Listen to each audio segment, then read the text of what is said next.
I never thought that attending a wedding would become the most unforgettable memory of my life. It was supposed to be a joyful day, filled with laughter and blessings. But what happened went far beyond my imagination. Amid the luxurious setting of the five-star hotel, with white flowers lining the walkway and soft golden lights filtering through silk curtains, I found myself facing harsh words and contemptuous glances. What led me to this moment? Perhaps it was fate, or maybe the truth was waiting to be revealed. My name's Clara Mitchell and I am 32 years old. I live with my husband Ethan, who is 6 years older than me, and our little son Max, who is 4. My family is not perfect, but to me it is everything I need. Ethan is a thoughtful man who always puts family first. Max is lively and adorable, constantly bringing joy to our small home. Today, the three of us were attending the wedding of an old friend of Ethan's. To be honest, I only knew the groom from a few social encounters, but Ethan insisted that he and the groom had been very close during their college years. I agreed to attend, partly to support my husband and partly because I wanted a change of scenery, a break from the daily grind. The wedding was held at a hotel in the city center with a blend of classic and modern architecture. As I stepped into the grand hall, I couldn't help but marvel at the grandeur of the place. Crystal chandeliers sparkled above and delicate white flowers mixed with tiny baby's breath blossoms adorned the walkway from the entrance to the stage. Everything was arranged perfectly, with not a single detail out of place. As soon as Ethan walked in, he immediately recognized a few familiar faces. He greeted them politely, allowing me the freedom to explore my surroundings. After settling Max into the kids' area, where the staff attentively took care of him, I decided to freshen up in the restroom. Standing in front of the mirror, I adjusted my soft curls and reapplied a bit of lipstick. Wearing a long pastel blue dress, I felt both confident and comfortable. Just as I stepped out of the restroom, I heard an unpleasant whisper echoing down the hallway.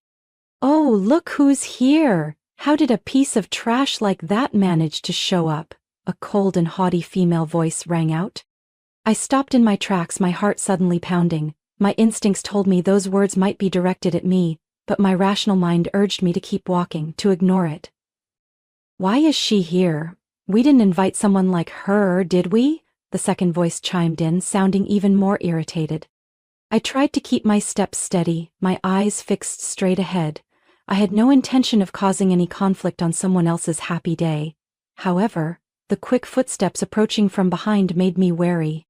"Hey you, I'm talking to you!" A rough hand grabbed my arm. The sharp pain made me turn around. In front of me stood a young woman, her face impeccably made up but her eyes brimming with defiance. Beside her was an older woman, perhaps in her 50s, with weary expression that barely concealed a deep-seated disdain. "Excuse me, who are you?" I tried to keep my voice calm even though a storm was brewing inside me.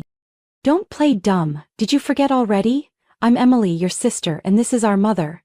The young woman spoke, her sharp green eyes glinting with satisfaction. I felt like I'd just been hit by a tidal wave.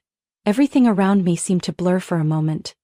I couldn't recall ever meeting them, and it was even harder to believe that they claimed to be my family. "You must have forgotten, but we used to live under the same roof. Truly ungrateful," the older woman added, her voice like a dagger aimed straight at my pride. I took a deep breath, pulling my arm free from Emily's grip.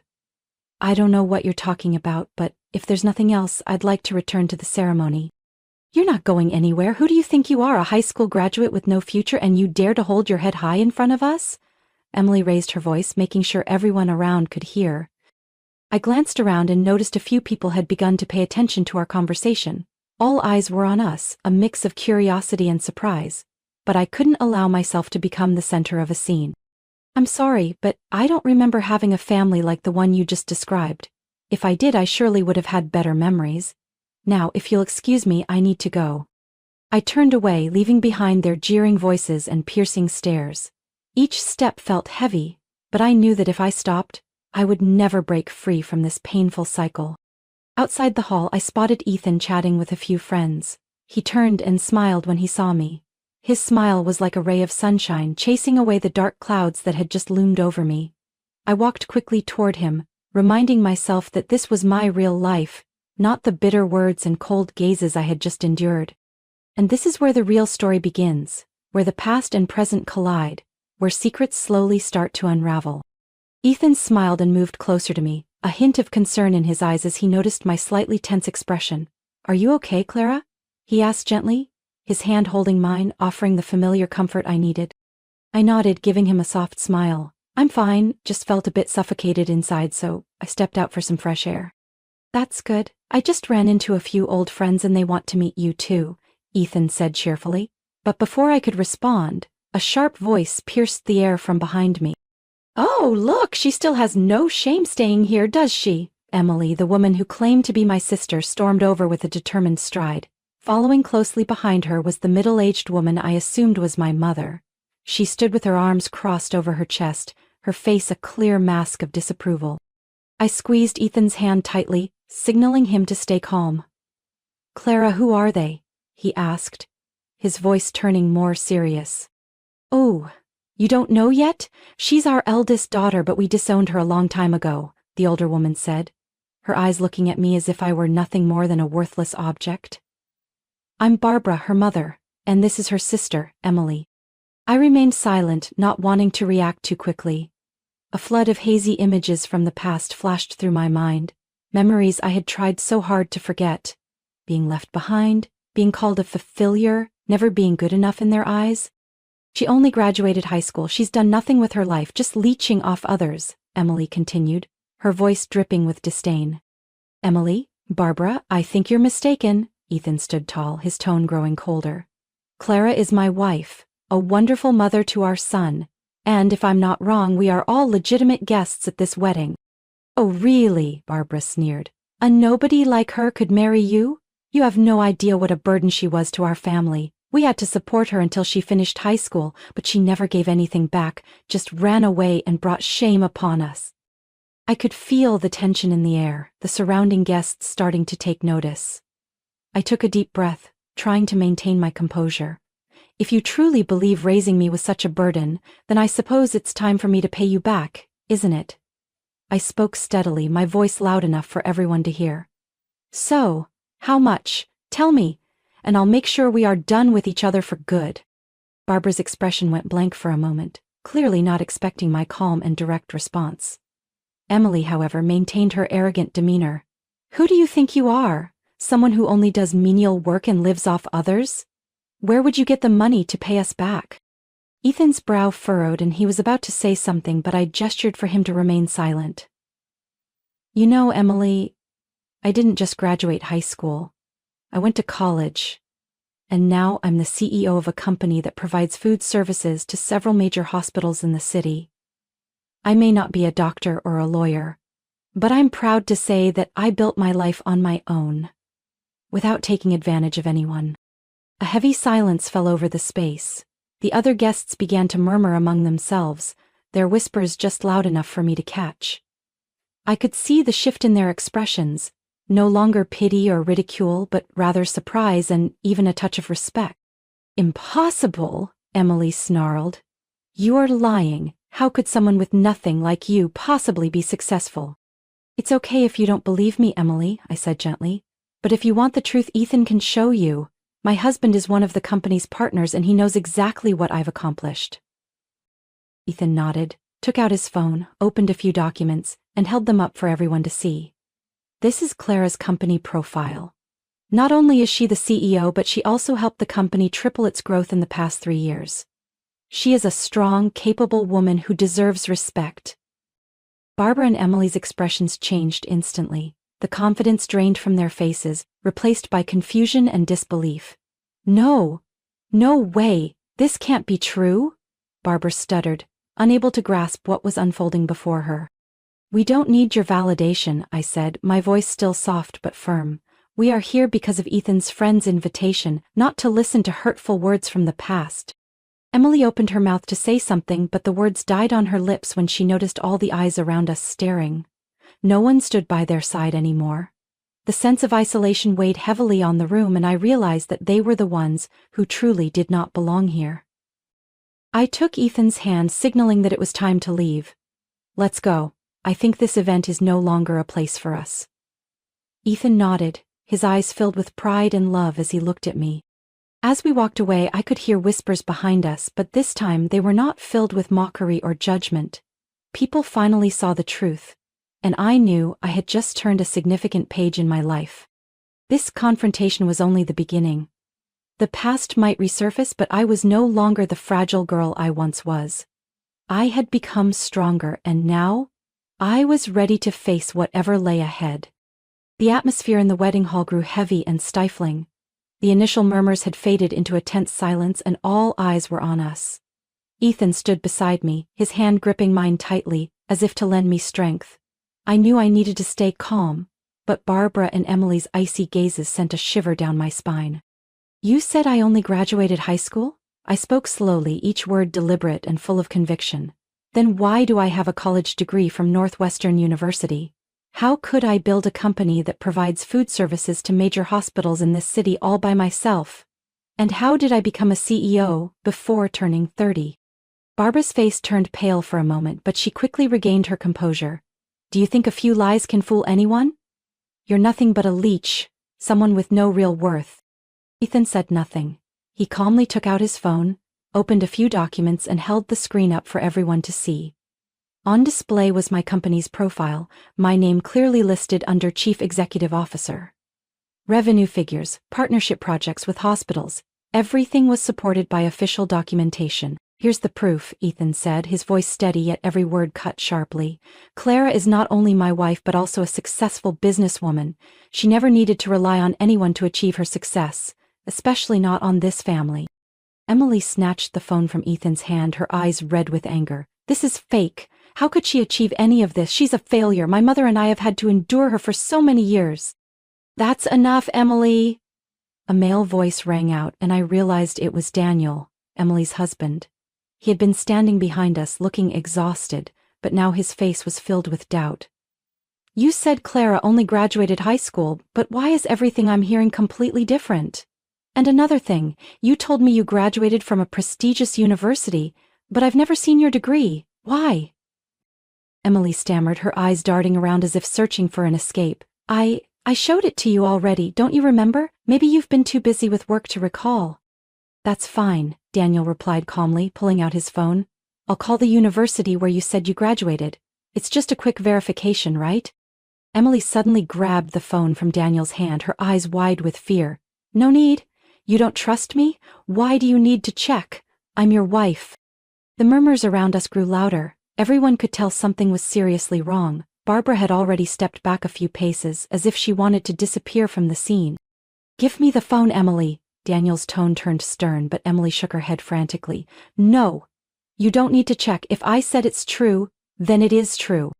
Daniel could no longer hold back. He reached for the phone, but Emily reacted quickly, throwing it forcefully to the ground. The phone shattered, glass fragments scattering across the floor. The silence was so profound that I could hear someone stifling a sob. "Emily, what are you doing?" Daniel exclaimed, his shock and disbelief unmistakable. I just wanted you to believe me." Emily hung her head, her shoulders trembling. "You don't understand. I've been under so much pressure. Everyone always compares me to Clara. I just wanted to be loved, to be recognized. I just wanted to prove I was better than her." Barbara finally lost her composure. She shouted, "Emily, stop it. You're bringing shame to our entire family." But it was too late. Everyone understood that the truth had been exposed. The lies of Emily, Barbara's favoritism, and the abuse I had endured throughout my childhood. I gently turned to Ethan. "Let's go. I think we've been here long enough." Ethan nodded, placing his hand on my shoulder, guiding me away from the crowd.